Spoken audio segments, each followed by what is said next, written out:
Ez valami másfajta hang. Uramisten, ott! Azok is tengeri malacok? Le a tetőről! Gyorsan, gyorsan, gyorsan! Ez az! Le a lépcsőn! Siessetek! Le a lépcsőn! Gyorsan! A jelentések szerint az óriási méheket már az államokban és Európában is látták. Jaj! Ott van egy menekül méhek vannak mindenhol! Uramisten! Uramisten, ne! Jaj, ne! Ott is van még egy! Uramisten!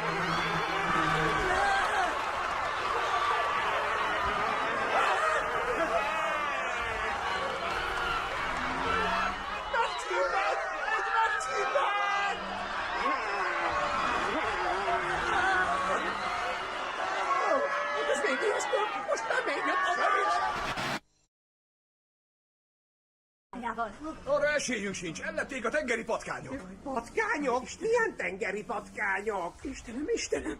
Uram, vannak tengeri malacok, de vannak tengeri méhek és tengeri patkányok is, sőt, én még egy tengeri pókot is láttam. Rendi, befejezed ezt végre? Én azt mondom, a város alatt próbáljunk kijutni. A csatornákban? Szerintem az nem biztonságos. Istenem, most mihez kezdünk? Valami bejött a boltba! Tengeri alatt bejutottak!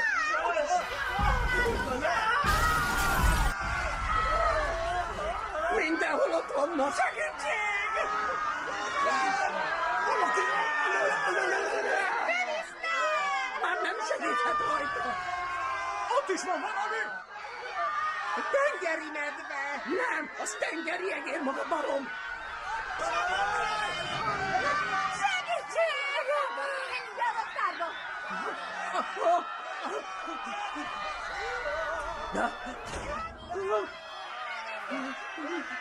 Anya, nem lát. Semmi baj, Shelley. Mindjárt átállítom éjszakaira. Ez az. Jól van. Elhagyatott étteremben húztuk meg magunkat. Itt van Sharon és Shelley is. Integessetek, lányok. Mi volt ez? Mi volt ez? Kimegyek gyorsan és felveszem. Mi volt ez? Egy tengeri szó!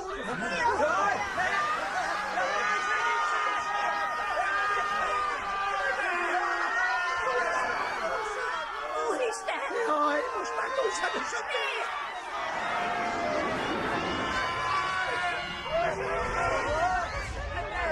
Jézusom, megölni se tudják! Na, hogy tetszik a tengeri Saurus Rex, Shelley? Ez most jó. Íme Shelley, a háttérben a tengeri Saurus Rex-el. Egy kicsit fordulj erre, Shelley.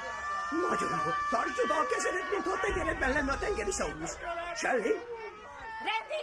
Most fejezd be! Tedd le végre azt a szétcseszett kamerát! Hidd el, egy nap hálás leszel ezekért a családi videókért.